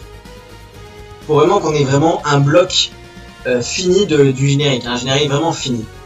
Même si ça dévoile un peu ce qui va se passer dans l'épisode, mais en même temps, voilà, ça attise la curiosité et puis ça passe assez vite. Et on révèle pas grand-chose, quoi. Grèche va se battre contre Touma. Bon, ça on devait s'y attendre. Donc le masque de vie. Espérons que j'arrive à temps. Donc là, après avoir eu un épisode très verbeux, c'est un épisode très peu parlant. Il a eu du temps à sortir pour 2 raisons. La scène de fin sur la plage. Pareil, à la base je voulais un coucher de soleil, mais couvre-feu oblige, c'était compliqué. Donc finalement j'ai réussi à trouver une heure, je crois que je l'ai tourné vers 20h. C'est quand il y avait le couvre-feu à 21h que j'ai fait la scène. Bon, l'ironie c'est très peu de temps après, le couvre-feu était à 23h, donc finalement j'aurais pu avoir mon coucher de soleil. Mais bon, je suis assez content du résultat. Et ma deuxième frustration, c'est qu'en fait, pour l'enregistrement, j'utilise donc un enregistreur et un micro, un Rode, un truc très très modeste, très classique. Et contrairement aux autres épisodes, à partir de là, en fait, les épisodes 1 à 4 ont été enregistrés assez rapidement. Tandis que l'épisode 5 a mis du temps parce que, voilà, c'était le dernier épisode. Oula, eh ben dis donc. Vous avez rien vu. Et donc, l'enregistrement s'est fait vraiment à un temps beaucoup plus tard que les autres épisodes. Et je crois que mon son a été, comment dire, les configurations de mon enregistreur ont été un peu changées entre temps. Et c'est pour ça que, il y avait un problème, c'est que soit ça saturait beaucoup trop, soit il y avait un écho pas possible. Et d'ailleurs, on l'entend dans le 3e épisode de la Bionicle Archive, le son est assez différent, il y a un petit écho. Et donc voilà, donc j'étais assez saoulé parce que j'avais fait 3 enregistrements, donc c'est assez long, c'est genre 10 minutes de lecture de texte. La première fois, je crois que ça marchait pas. La deuxième fois, ça saturait trop. Et la 3e fois, c'est celle-ci, il y avait un petit écho. Et j'étais un peu dégoûté que le son soit moins quali que dans les autres épisodes. Mais finalement, au fur et à mesure de l'épisode, ça se stabilise. C'est surtout au début que il y a beaucoup d'écho. Et en même temps, je trouve ça logique avec le décor. On est dans le palier, et le palier, ça résonne. Ne vous faites pas peur. Alors, infiltrez-vous et trouvez Donc voilà, le son est pas le plus propre possible, mais Et surtout, travaillez en groupe. ça aurait pu être un peu plus quali. Mais voilà, je trouve que comme l'épisode est pas très verbal, très verbeux plutôt. Oui, il y a pas il y a plus de musique que de paroles, surtout au début. Je trouve que ça choque pas. Voilà, mais c'est la petite frustration de l'épisode. Parce qu'à côté, je suis très très content, je crois que c'est mon épisode préféré. Moi, je vais attendre. Il y a beaucoup d'effets, il y a beaucoup de changements de lieu, de combats, d'action. En fait, on vous a pas attendu pour venir. Donc alors, musique, comme dirait Masterika un peu pourri, c'est Ratchet & Clank, ça c'est une musique purement Jedi Master 134. Parce que je voulais que avant, quand on enchaîne sur vraiment le style de la série, je voulais quand même, comme dans l'épisode 3, faire le petit combat un peu nostalgique, avec la musique d'époque, avec le ton de l'époque, où il n'y a pas vraiment d'enjeu, c'est juste des gens qui se bagarrent. Mais c'est toujours rigolo, c'est feel good, et voilà. Même s'il y a l'enjeu il faut défendre le masque de vie, tout le monde s'unit, pas pour le masque de vie, pas pour avoir le masque de vie, mais pour le protéger. Pour qu'il y ait cette bifurcation entre on veut le masque et, on veut le masque à on veut que les ténèbres ne l'aient pas. Voilà, le son ça se sent beaucoup parce que en fait, le problème de Skral c'est que à chaque phrase en fait tu satures parce qu'il parle fort. Et pareil, Skral Grèche devait parler de loin en mode oui, il faut que tu arrêtes. Sauf que ça saturait, du coup, comme je viens de le faire là, en fait, je vais parler fort, sans parler fort. Donc, arrête, s'il te plaît, oh, sans saturer. J'ai pété les câbles quand j'ai fait cette scène. Non, Skral, Voilà. Et donc on a un retour de la dualité entre Skral et Gresh, comme dans la saison 1, mais je voulais un peu plus approfondir. Qu'est-ce que je fais? Que ferais-tu? Et donc Métus qui a enfin un rôle à jouer. Pourquoi il est dans cette chambre? Ou du moins, qu'est-ce qui va se passer du fait qu'il est dans cette chambre? Eh bien, quelque chose apparaît. Je sais pas si on le voit. Moi je le vois parce que je l'ai fait. Est-ce qu'on le voit, cette petite boîte qui apparaît au centre du Le lit? masque est dedans? Oui, je confirme. Il est si puissant que ça, ce masque. Oui, avec lui, le peuple... Petit rappel de la relation entre Vapour et les Wa qu'on avait un peu oublié, Ah oui, qui se effectivement. discutent ensemble, voilà. Et de Nuparu qui a des pouvoirs et qui sait où est le masque. Donc là on a la confirmation que le masque est là. Il y est aussi... Que Métus aussi. Oui. Et finalement, qu'est-ce qui est le plus important entre le masque et Métus? Et là, la scène, the scène, que je suis très très fier, Le masque! la scène des baraques. Alors j'ai sorti une vidéo qui faisait la comparatif entre les deux, entre le trailer original des Baraki, parce que c'est vraiment plan par plan. Je voulais que ce soit assumé, que ce soit pas en mode du plagiat, mais c'est vraiment pour faire une petite interlude, où vraiment on rend hommage à ce court-métrage de 3 minutes qui était incroyable de Nickel, de Lego. Mais en même temps, ça sert à la fois pour Métus et pour le masque. Le masque parce que ça rend le masque précieux, le fait que au moindre contact, les ténèbres ont gagné, donc il faut vraiment pas qu'il l'ait, même si bon, il y a l'autre qui le tient avec sa tentacule, mais ça compte pas. Donc il y a vraiment ce truc de, il faut vraiment pas que personne ne le, enfin qu'aucun Baraki l'ait, même si du coup on met en relation le fait que les Baraki se foutent la gueule pour l'avoir. Et à la fois, on fait un parallèle plus ou moins évident, je sais pas si vous l'aviez, entre Métus et Draxon, parce que à la base dans le court-métrage, le petit bonhomme qui se fait maltraiter, c'est pas Métus, parce que Métus c'est 2009, alors ce trailer c'est 2007, mais c'est le Matoran qu'on avait vu dans l'épisode 3, c'est le petit jaune, celui, alors je sais plus son nom, si quelqu'un a le nom je sais plus, mais ce petit Matoran c'est ce que va devenir Draxon. Donc là on fait un parallèle entre Métus et Draxon. Trouve le coffre et cache-toi avec. Et donc là, à partir de l'apparition des Draxon, là on est vraiment dans la création. C'est-à-dire que genre, ah j'ai coupé le son au lieu de faire reculer l'image. Genre là on était dans encore le plan par plan du trailer. Là aussi. Donc je me suis éclaté à faire j'ai fait en plusieurs parties, parce que c'était assez long. En 3 fois, toute la scène. Et à partir voilà, de ce pied, il y a les têtes là qui est dans le court-métrage, mais à partir de là, on est dans la création, dans la création originale. Où Draxon vient protéger, c'est en fait, il a vécu ça, mais cette fois-ci, il y a quelqu'un, enfin celui qui vit ça, cette fois-ci est protégé par un gardien. Qui va vraiment se bagarrer contre lui. Du coup, j'avais un peu peur qu'on sente l'écart entre le trailer et la création originale. J'espère que ça se ressent pas trop. Quelle est la différence entre un Matoran et un Agori?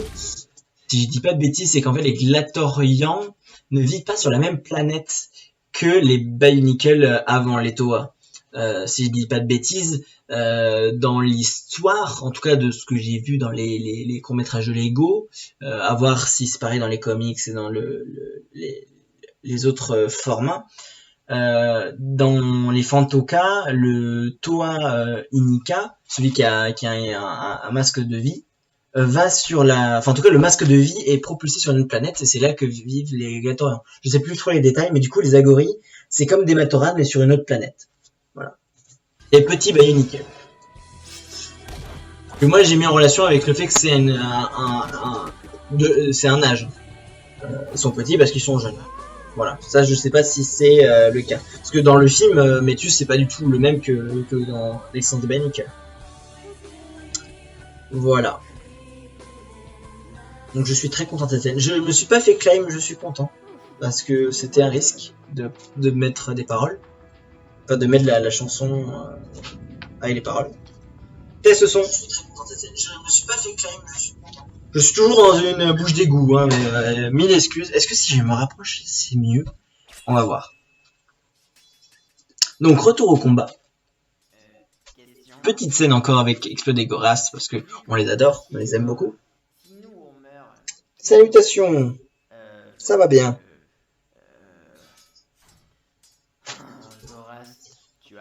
Là, je voulais faire un petit rappel sur le fait que le sorcier était mort. Parce que j'avais cru comprendre quand on avait fait le live que c'était pas trop clair que le sorcier faisait renaître les ténèbres en boucle. Et que là, du coup, comme le sorcier était mort, les ténèbres étaient beaucoup plus en danger qu'avant. Là, on remet Pirates des Caraïbes, musique. Incroyable! Et là, on met en œuvre, on met en image les pouvoirs qu'a gagné Touma avec Matanui. Parce que, bon, il a une force surhumaine, ça, bah, c'est Touma. Mais les pouvoirs de Matanui sont exploités avec cette scène notamment. Où il peut vraiment ouvrir une porte et vraiment détruire le pouvoir qu'Hydraxon a fait, celui d'inonder une pièce. Là, en fait, il sépare la mer en deux, mais en fait, c'est surtout qu'il fait évaporer l'eau. C'est Gaillard la propulse vers le haut, pour ensuite la faire évaporer. Alors, je vais le dire avant que Gabi le fasse remarquer, ou me le reproche de ne pas le faire remarquer, mais c'est des plans de l'eau, c'est des plans du film d'animation DreamWorks, Princesse d'Égypte. Oui, il sépare la mer en deux. Voilà, je trouvais que j'ai fait un mélange des deux. Là, l'eau en fait c'est du film et ça c'est les plans que j'ai fait. J'ai fait un mélange, ce soit pas vraiment copier-coller. Et puis c'est pas le même montage, c'est pas le même rythme de montage. Et voilà, mais je suis assez content de ce que ça donne, notamment ce plan. Ce plan, je trouve que c'est pas de la Full HD 4K. Hein. On sent que c'est assez flou quand même, mais je trouve que on a bien le truc de la hauteur, la profondeur et à la fois le côté c'est humide ici, c'est sec ici. Je suis assez content. Et j'ai mis une petite boule au centre pour faire vraiment le pouvoir qui sort de sa main, enfin de son épée. Et voilà. Et là donc changement de lumière, on était sur un bleu très marqué, très fluo. Et là on est proche de la lumière du jour, un peu plus sombre. Et voilà. Dis adieu à ce monde, comme le feront tes petits amis quand j'aurai trouvé ce fichu masque. Je ne te laisserai pas tout détruire. Tu penses vraiment gagner seul contre moi? Et donc là, j'avais fait plusieurs tentatives. J'avais fait une tentative où, en fait, le combat Touma Hydraxon ne faisait pas assez combat de titan. Parce que Hydraxon, je trouve que j'aime beaucoup le 7, mais il n'est pas aussi imposant que Touma. Et pour un combat, ça manquait de quelque chose, notamment d'une épée, en fait. Tout simplement parce que Hydraxon, il a des griffes, un peu à la Wolverine, il a un canon, mais il n'a pas d'épée. Alors que Touma en a une. Donc pour faire un combat, c'était plus intéressant avec une épée. Donc j'ai voulu faire une espèce de mélange entre lui et le monstre, genre en mode le set de Hydraxon, mais avec des pics, enfin les pics de Krika, une épée et ça, mais c'était pas assez, ça faisait pas assez titan encore. Donc finalement, je crois que je l'image, mais faudrait que je revoie. Donc finalement, ce que j'ai fait, c'est que vraiment, je suis allé à fond. J'ai pris le corps du titan, je l'ai mélangé avec des pièces argentées pour rappeler les couleurs de Hydraxon, les pics qui ont été remplacés par les pics de Krika, l'épée du monstre et un mélange entre l'arme à feu du monstre et les griffes de Krika. Donc on est vraiment à un mélange entre les trois pour dire que les gardiens, il faut compter le monstre comme un gardien, s'unissent contre Touma. Ça fait un peu pour de l'amitié, mais ça va, je trouve, ça rend bien. Puis ça permet d'avoir ce combat qui est un peu court, mais alors là, l'inspiration est assez franche de l'épisode, le dernier épisode de la saison 2 de Master Hacker, que je trouve, je crois que c'est mon épisode préféré de sa série. Voilà, l'épisode le dernier épisode, le combat final entre du coup Von Nebula et Furno, qui est vraiment, cet épisode m'avait extrêmement marqué parce qu'il était incroyable de bout en bout. Enfin moi j'étais à fond du début jusqu'à la fin. Et voilà, donc sans faire du copier-coller, il y a quelques plans qui font un peu allusion. Voilà. Sauf que Touma, comme on l'a dit, sa faiblesse, c'est les Tornax. Et pas Hydraxon. Hydraxon n'a pas de Tornax. Et en même temps, il y a un parallèle entre Skrull et Gresh qui eux se combattent. Gresh qui veut convaincre Skrull et Skrull qui veut en finir avec Gresh. Pourquoi lutter toujours pour un masque qui n'a été que fardeau? Pourquoi à la place de Touma tu ressuscites pas Makuta? Parce que Makuta et Matanui ce sont des dieux. qui sont à l'origine de tout, mais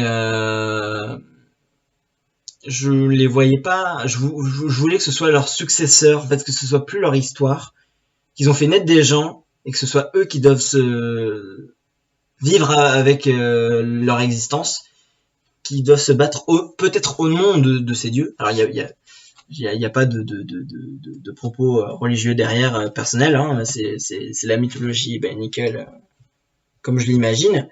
Mais voilà, après voilà. Mais je me voyais mal les faire renaître les deux frères. Je sais même pas s'ils sont frères d'ailleurs, Matanui. Je crois qu'ils sont frères, mais voilà. Oui, dans le film, Métus c'est vraiment différent. On est d'accord. Hein. C'est pour ça que le film, j'ai juste vérifié quelques bases, mais je m'en suis assez vite séparé, surtout que le film est pas incroyable. Et qu'est-ce que je disais avant ça? Je sais plus, donc on va continuer. C'est bien ce que je vais anéantir à tout jamais.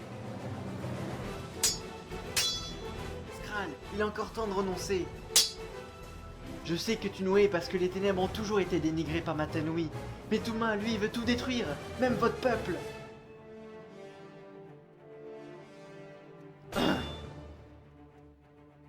Nous nous battrons contre lui avec ou sans toi. Donc voilà, donc Crash, Crash, bien l'argument de Touma est très dangereux et ne coïncide pas avec les idées de Skral, qui lui ne veut pas. D'un côté, oui, il veut battre les Bene-Nikkel, mais surtout il veut remettre en lumière le peuple des ténèbres qui a été beaucoup dénigré par Matanui et par les Bene-Nikkel, comme quoi c'était les créations de Makuta, et que c'était injuste de les enfermer dans ce qu'ils étaient, même s'ils ont été créés par quelqu'un par comparaison avec ce qu'avait créé Matanui. Donc ça a été fait dans la jalousie, dans la haine, dans voilà, on peut imaginer que ça a déteint un peu sur les ténèbres, mais Skral, il veut surtout refaire vivre un peuple. Et Gresh le met face à ça, et surtout le fait que Touma, lui, a été recréé, et que sa recréation et les pouvoirs de Matanui ont déteint sur lui, et qu'il est juste une boule de chaos, et qui ne coïncide pas du tout avec les idées de Skral.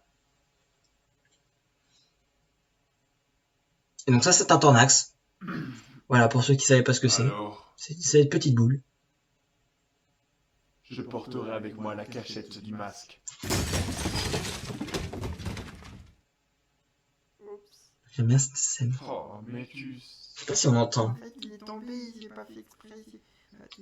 Si, c'est bon, on entend. C'est juste pitoyable. Et toi alors? Et là, Nos retours sur... ce qu'on attend, qui a été préparé depuis le dernier épisode, voire même l'épisode 3, l'affrontement Touma, les Glatorians. Avec la musique Bye Bye Bye Babylon, la musique officielle des Glatorians, je pense qu'elle est dans le film, c'est qui était dans la promo de 2009. Voilà, je trouvais que ça collait bien. Ça fait très 2009 pour le coup, logique. Mais je trouve que c'est assez intemporel et que ça colle bien avec la scène. Et évidemment, je suis très content de cette scène, qui a pris un temps aussi, pas possible. Hein. Je crois que je l'ai fait en 3 ou 4 fois. Je crois que là, j'ai deuxième fois que je me suis repris, à partir de là. Vous croyez vraiment que c'est en aidant le gardien que vous aurez son masque? Tu n'as vraiment rien compris. Alors pourquoi vous vous battez?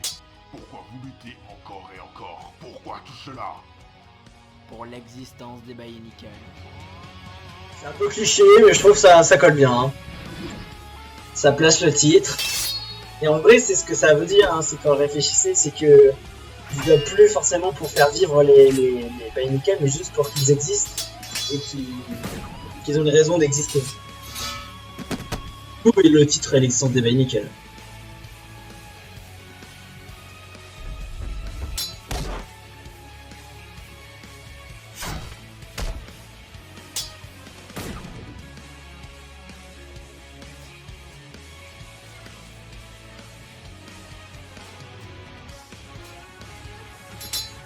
Et donc là, le doute de Skral, tandis que Touma se fait défoncer, hein, allègrement.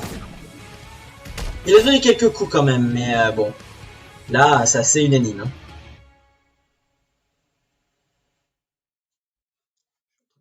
Hein? C'est quoi ça? Ça y est, ils ont réussi. Et voilà, ça y est. Donc ce que j'aime bien avec cette fin, c'est que du coup, il y a ce truc de... Il y a vraiment une bonne 2, 3, 4 minutes de vraiment de combat non-stop. Et là, vraiment, il y a le souffle à la fin où ça se repose, ça se recalme. Comment tu as survécu sous l'eau? Avec la bulle que tu m'as offerte. Ah oui. Et regarde qui est là. Salut Matoro. Voilà, petit moment mignon. Que va-t-il En plus, j'ai pas grand chose à dire finalement, parce on a fait un peu le tour. Battu pour les ténèbres. Donc bon, finalement, ceux qui sont partis avec le crash, Il se battra toujours bah, pour eux. ils ont toutes les clés pour la série. Toi avec ton groupe.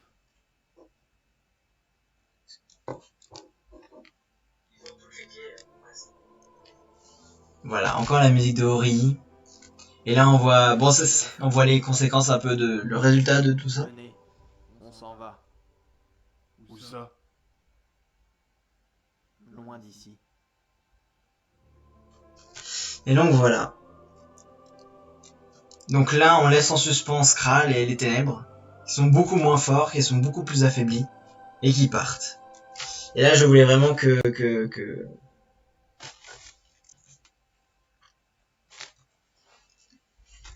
Donc on laisse en suspens l'arc de Skral, et aussi le masque qu'il avait. Le masque de lumière. Donc en fait, j'ai tenu à laisser en suspens des éléments. C'était la création de Krika pour nous aider à défendre le masque de vie. Mais à côté, je mets un peu plus clairement, Il a tué Tao. je voulais Pourquoi était-il que l'arc Krika, Hydraxon et le monstre soit, lui pour le coup, terminé, Le masque de lumière et qu'il soit beaucoup plus éclairci. Donc c'est pour ça que ça parle un peu plus, ça s'autorise de parler un peu plus. Le masque sans faire de distinction. Mais il le faisait pour de bonnes raisons. Et j'aime beaucoup cette scène. Ouais, toute simple. Il n'y a vraiment pas moyen. Malheureusement non. On ne peut pas faire d'exception. Ça serait injuste. Et bien plus cruel. Le masque peut recréer la vie, mais la conscience et l'existence restent... Je voulais pas trop en faire, mais je voulais pas, enfin, mort à son rôle. je voulais pas qu'il y ait une morale un peu douteuse sur le fait que il faut le masque pour ressusciter tout le monde, que c'est une solution. Voilà, sans trop en faire des caisses avec la mort fait partie de la vie. doit toujours rester Et voilà. accessible. Et donc là, on bifurque sur la musique d'Avatar, que j'aime beaucoup aussi.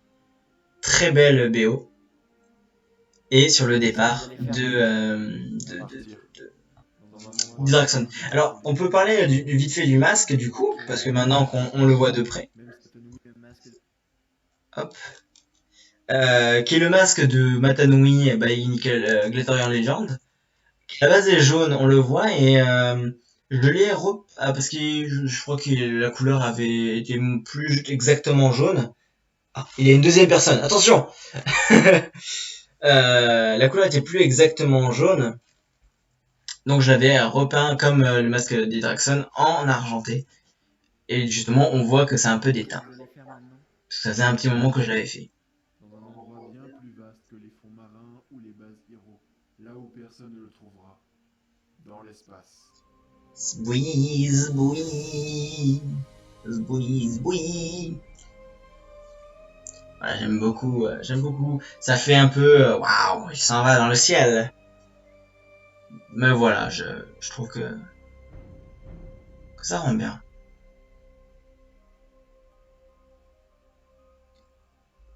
On va où maintenant? On repart dans la forêt? Et voilà. Peut-être. Petite conclusion, bon j'ai plus grand chose à dire du coup.